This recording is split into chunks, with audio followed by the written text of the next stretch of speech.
Nadreen, दुनिया को लग रहा है कि इसराइल और ईरान इस वक्त खामोश है। क्या ये खामोशी एक बहुत बड़े तूफान का पेश खैमा हो सकती है? हाल ही में CNN को दिए जाने वाले इंटरव्यू में इजरायली मुसाद साबिक चीफ, जो कि मुसाद को चीफ रह चुके डैनी स्ट्रिनोविच ने कुछ 10 ऐसे हकैक बयान किए हैं जिसने दुनिया को यह सोचने पे मजबूर कर दिया है कि आने वाली जंगें सिर्फ टैंकों, गोलों और फौजों तक महदूद नहीं रही, बल्कि इस जंग ने एक नया रुख इख्तियार किया है। अब दुनिया में जंगें नए तरीके से लड़ी जाएंगी। उन्होंने कुछ पॉइंट्स हाईलाइट किए हैं। इन पॉइंट्स को मद्देनजर रखते हुए देखते हैं कि उसने क्या कहा है और क्या तब्दीली रूनुमा हो रही है दुनिया में इस वक्त। सबसे पहला जो पॉइंट है वो है शैडो वार का खात्मा। यानी अब तक जो लड़ाई लड़ते आ रहे थे ईरान और इसराइल, वो अपनी प्रॉक्सीज को इस्तेमाल करके एक दूसरे के ऊपर हमला आते हैं, लेकिन 7 अक्टूबर के बाद ये पस पर्दा कोशिशें अब बेनकाब हो चुकी हैं। अब फेस टू फेस एक दूसरे के ऊपर वो हमलावर है। इसमें डेनिस स्विचरोवेट कहते हैं कि इस वक्त जो इसराइल है उसकी जो ताकत है वो दुनिया के सामने अयां हो चुकी है। उसके कहने का मतलब यह है कि आज से पहले दुनिया इसराइल से डरती थी। कहने का मतलब यह है कि इसराइल ने दुनिया के ऊपर अपना डेटरेंट कायम कर रखा था, लेकिन हाल ही में 7 अक्टूबर के ऊपर जो हमास ने इसके ऊपर इसराइल के ऊपर अटैक किया उसके और हाल ही ईरान इसराइल जंग के बाद ये डेटरेंट खत्म हो चुका है। यानी कि दुनिया जो पहले समझती थी कि इसराइल एक नाकाबिले शिकस्त है, उसका ये भरम टूट चुका है। इसराइल एक काबिले शिकस्त बन चुका है। दुनिया को पता लग चुका है कि इसराइल काबिले शिकस्त है, इसको शिकस्त दी जा सकती है। डेनी स्विचनोवेट के मुताबिक अमेरिका इस वक्त फंस चुका है। एक तरफ रूस यूक्रेन वार, दूसरी तरफ चाइना, तो तीसरी तरफ मिडल ईस्ट की बदलती सूरत हाल। अमेरिका जो कि माजी में इसराइल को ब्लैंक चेक देता था, लेकिन वो अब इस ब्लैंक चेक देने से कसर रहा है, क्योंकि इस जंग के अंदर अमेरिका का इतना नुकसान हो चुका है कि अमेरिका अपनी पावर लूज कर रहा है। डेनी स्विचनोवर्ट ने जो अपना चौथा पॉइंट उठाया है वो ये है कि ईरान अब एटम बम बनाने के करीब है। उसका कहना यह है कि सिर्फ चंद दिनों के अंदर ईरान अपना एटम बम तैयार कर सकता है, जो कि अमेरिका, इसराइल और उनके मुताबिक यह खित्ते के लिए बहुत बड़ा खतरा है।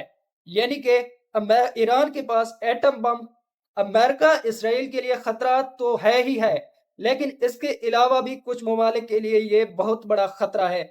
और पांचवा पॉइंट उसने ये कहा है कि ईरान ने इसराइल के इर्द गिर्द प्रॉक्सीज का एक ऐसा जाल बनाया है जिसको शिकस्त देना तकरीबन नामुमकिन है।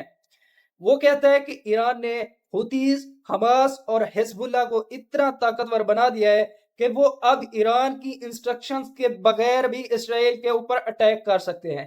कहने का मतलब यह है कि माजी में चूंकि इन तमाम तंजीमों को कोई भी एक्शन करने के लिए ईरान की तरफ से इंस्ट्रक्शन लेनी पड़ती थी, लेकिन अब ये इतनी तंजीमें तगड़ी हो चुकी हैं कि ईरान की इंस्ट्रक्शन दिए बगैर भी वो अपना कोई ना कोई एक्शन परफॉर्म कर सकते हैं किसी भी मुल्क के खिलाफ, जो कि डेनी स्विचनोवेट CNN पे आके अपने इंटरव्यू में कहता है। इसराइल जो कि पहले समझता था कि ईरान के जो मिसाइल और बम, एटम बम और मिसाइल प्रोग्राम के जो ठिकाने हैं उनको तबाह करने से ईरान को रोका जा सकता है, डैनी के मुताबिक वो कहता है कि ये सिर्फ इन ठिकानों को तबाह करना काफी नहीं है, क्योंकि जितने भी ठिकानों को तबाह किया गया है ईरान ने यह साबित किया है वो पहले से ज्यादा रिकवर, मतलब कि जितने भी ठिकाने उसके तबाह होते हैं वो माजी से ज्यादा तगड़ा जवाब देता है। यानी कि माजी के हमलों से बड़ा हमला करता है, माजी की रिकवरी से बहुत जल्द अपने आप को रिकवर कर लेता है, उस पोजीशन पर दोबारा आके खड़ा हो जाता है जिस पोजीशन पे वो पहले था। यानी कि वो कहता है कि इसराइल जितना ईरान का नुकसान करता है, ईरान उतना ही ताकतवर और मजबूत होकर अपनी पोजीशन के ऊपर डट जाता है। एक और पॉइंट उसने कहा है कि ईरान का न्यूक्लियर प्रोग्राम ही नहीं बल्कि ईरान का जो मिसाइल प्रोग्राम है ये भी इसराइल को शिकस्त देने के लिए काफी है। यानी कि वो कहता है कि इसराइल, ईरान के पास इतने मिसाइल हैं कि इसराइल का जो डिफेंस सिस्टम है, एयर डिफेंस सिस्टम, जिसको वो एरन डोम का नाम देते हैं, उसको ओवरऑल में, यानी कि उसको नाकाम बनाने के लिए ये मिसाइल काफी हैं। कहने का मतलब यह है कि ईरान के पास बहुत ही ज्यादा मिसाइल हैं जिसके ऊपर وہ اسرائیل کو تباہ بھی کر سکتا ہے، مکمل طور پر اسرائیل کا خاتمہ کر سکتا ہے۔